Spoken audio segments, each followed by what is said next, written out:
Well, welcome back to the prospect. I'm going to get into one of the Mets' best prospects, and that's at number two, according to Mesmerize.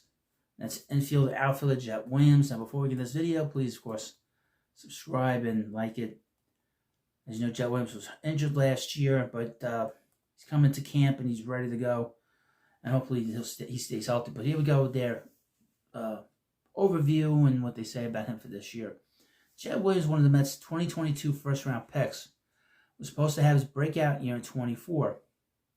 Following a successful 2023 season where he had a 876 OPS or 534 plate appearances across three levels of the minors at age 19, Williams was rightly listed across many outlets as the Mets' top prospect heading into 2024.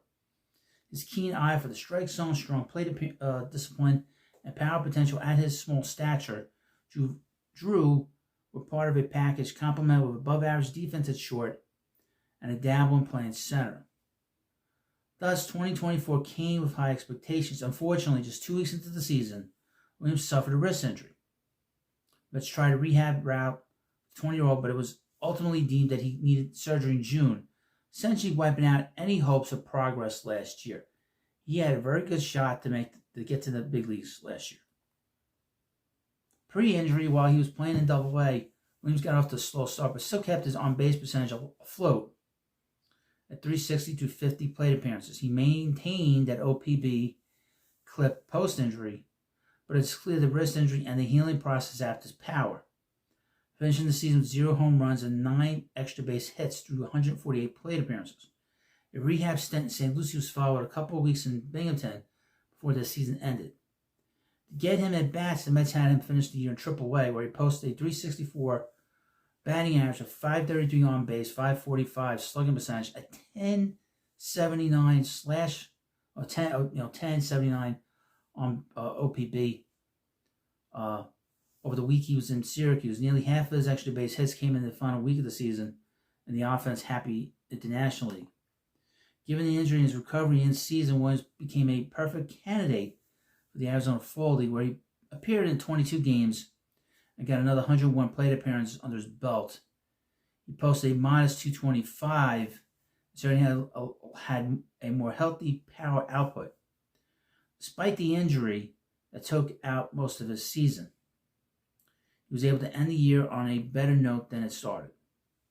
Jett Williams will likely to start 2025 in Triple-A either in center or short.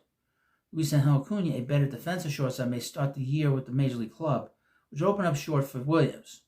Whenever Acuna gets optioned, it would make sense for Williams to get his reps in center field. Syracuse and the International League are a haven for hitters like Williams who get on base and have any sort of pop. As long as he's healthy, he'll ideally progress as he has in previous seasons, potentially warranting a call-up by the end of the season if things break right now. I don't mention this overview with him. He's got excellent speed. He stole like 45 bases 2 years ago. So he has excellent speed. He's really the whole package, really. He can hit. He's a very strong defensive player. Gets on base. He had the most walks 2 years ago in the Mets system. And, of course, he's the first player since David Wright in 2002 to have over 100 walks in the minor leagues. So he's a very impressive player.